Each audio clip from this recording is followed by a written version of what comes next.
Folks, we rejoin you from uptown Charlotte inside the Spectrum Center. We are on the tail end of our visit with our schools for the 2018 ACC Operation Basketball. This arena, of course, the home for the 2019 ACC Men's Basketball Tournament. We are joined now by the Wolfpack of NC State.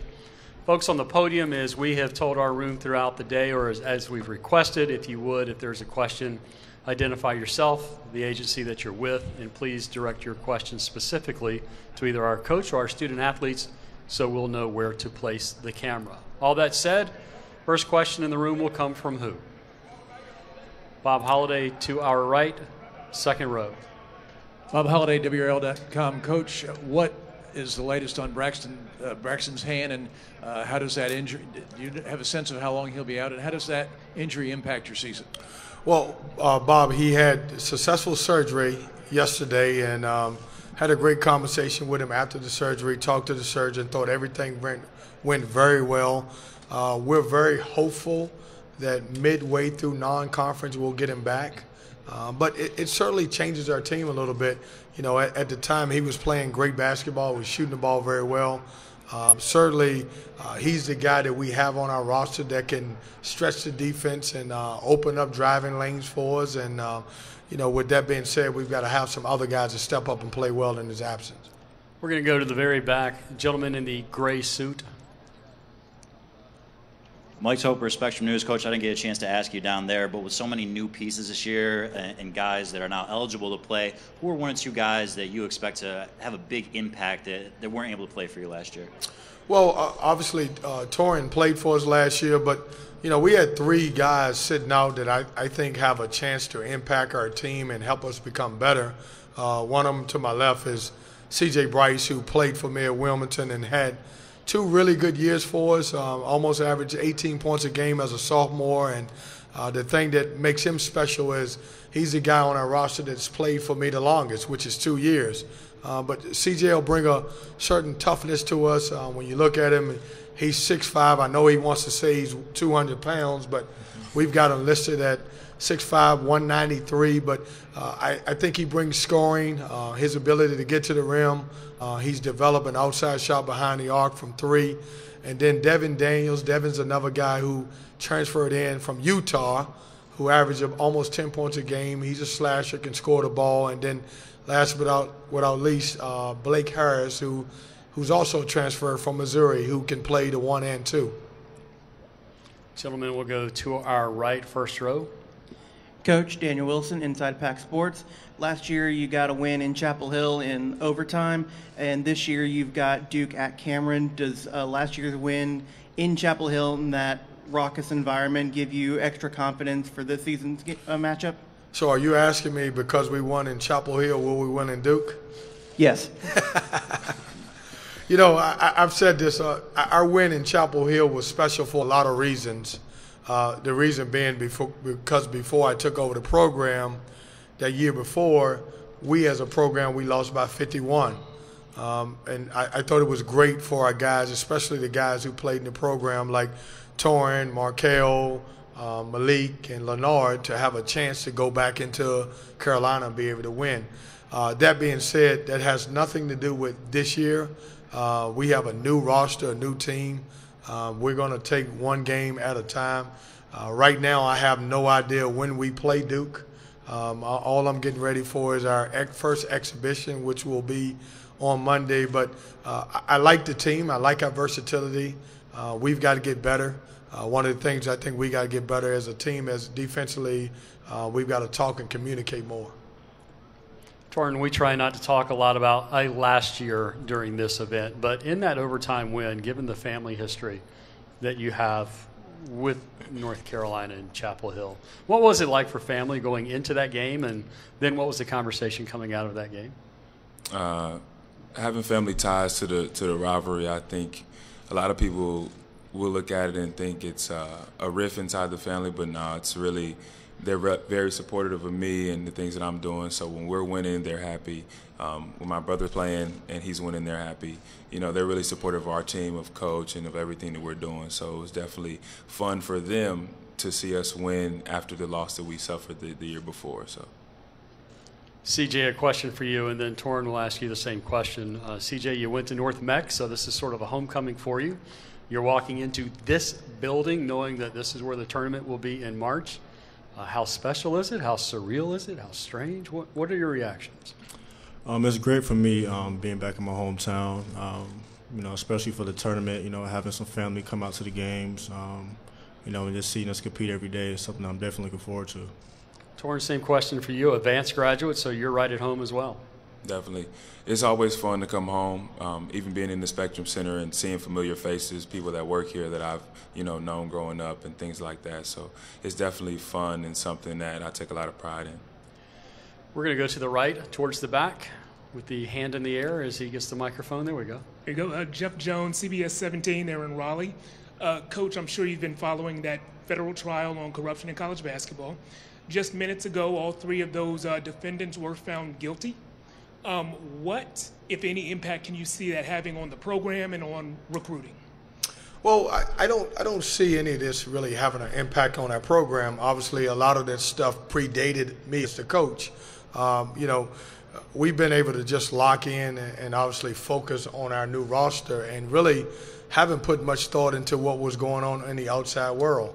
The fortunate thing about it is that, most of my guys are new and they have nothing to do with or understand anything that's happening in college basketball. So for us, we've kind of shut out the outside world and really just concentrate on this current roster and be able to get better as a team. Back to Bob Holliday to our right, second row. You did talk about all the new players on the roster. I've heard you say before that because of your experience at Hargrave that you're comfortable with rebuilding the roster, but it's not for everybody.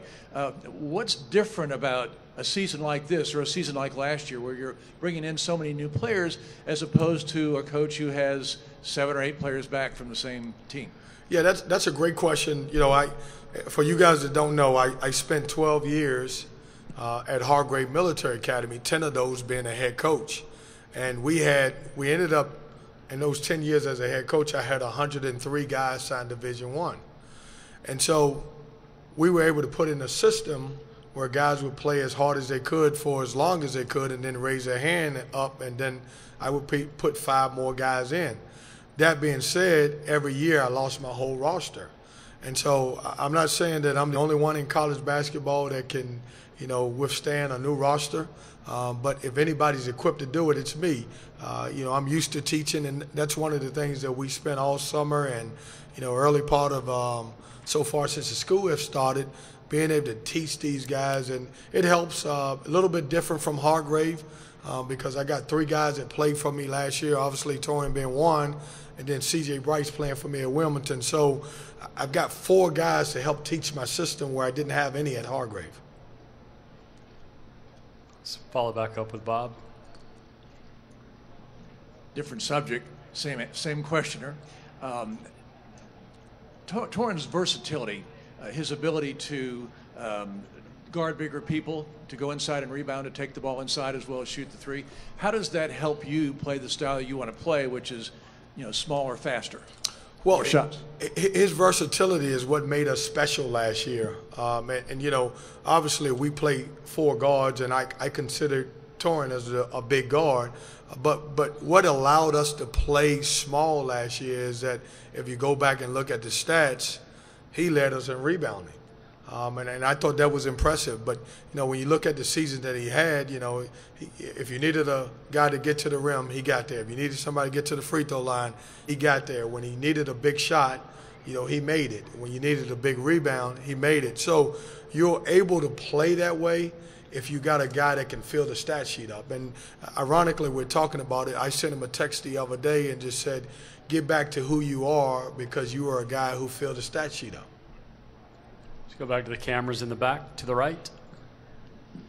Coach, I hate to beat the same drum for you, but what kind of process, again, we were talking about the investigation, but what kind of process does your school or even the compliance office go through when you're looking at recruits to kind of make sure that things are, on the up and up? Well, first of all, anytime somebody's recruited to NC State, we try to educate them as much as we can on a visit. When you look at what we do, anytime you have a kid take an official visit, we give them a form that they have to read to fill out to make sure that nothing improper went on. I think that's one of the processes that we go through. Plus, I do this a little different than some of the programs.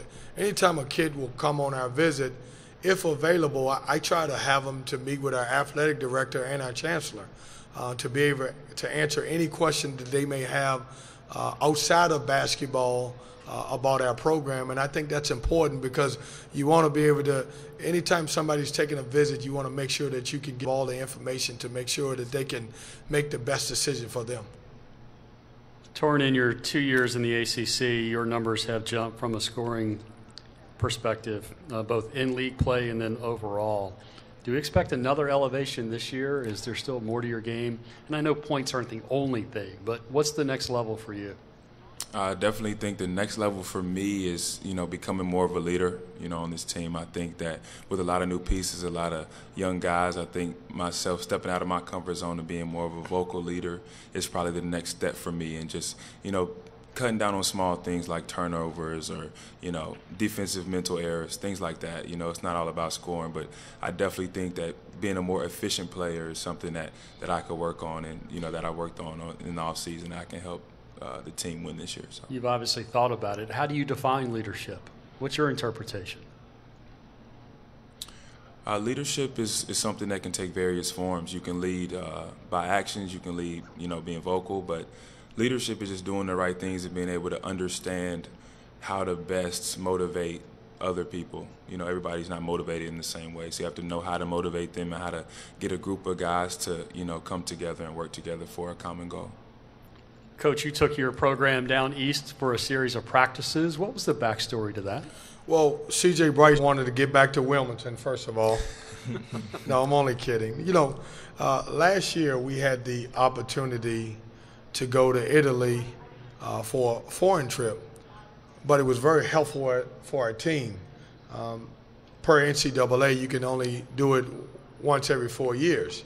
And so I needed somewhere that I could go to get them away from the distractions, to have them to practice, for us to come together as a team, for us to do some team building stuff. And I thought it was great. Our guys responded. We had tug of war.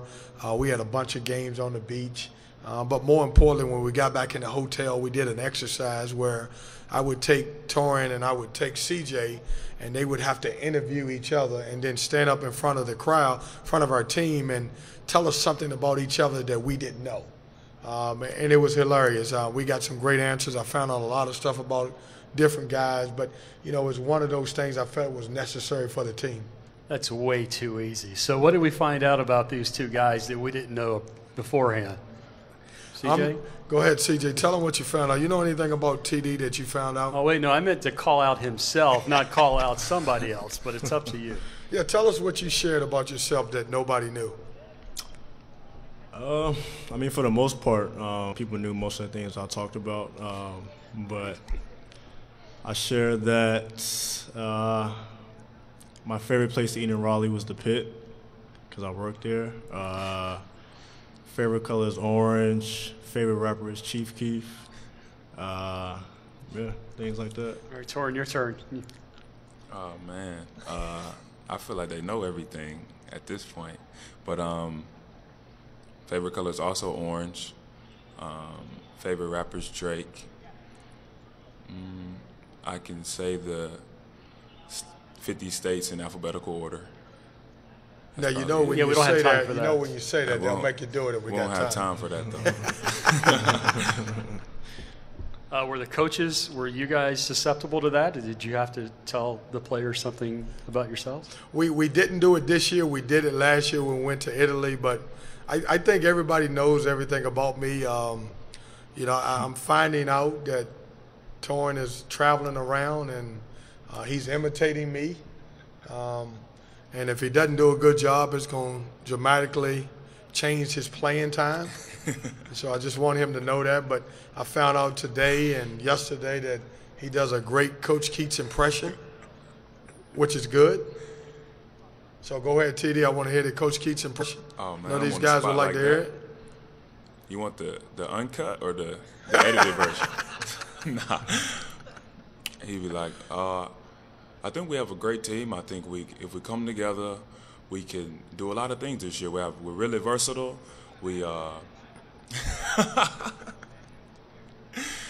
When he get on, he'll go, TD, if you let your man catch the ball one more time, you're coming out of the game, TD. I promise you, you're coming out of the game if you let your man catch the ball one more time. Paul, do I sound like that? Coach, what type of team are you going to bring back here in March? Well, I hope I bring a team back that has matured by March. I've said the word that I would use to describe this team more than any other team is versatility. We have a bunch of guys who can play a lot of different positions. Our weakness right now is our chemistry.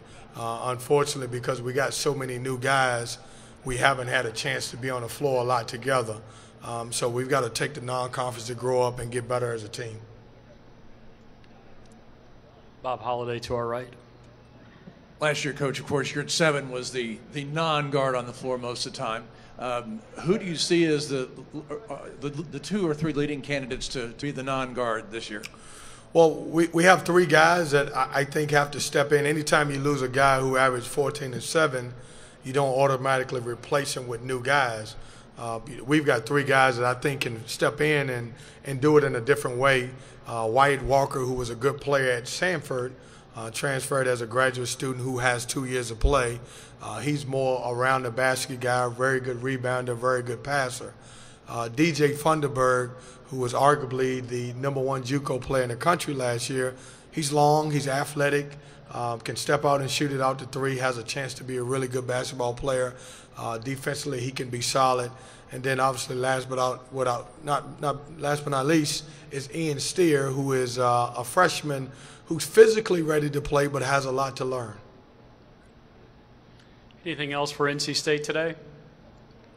Wolfpack, good luck. We'll see you in a couple of months. Thanks, guys. Folks, we have 3 schools remaining, and the first of the last 3 will be Louisville, followed by Miami, then Clemson.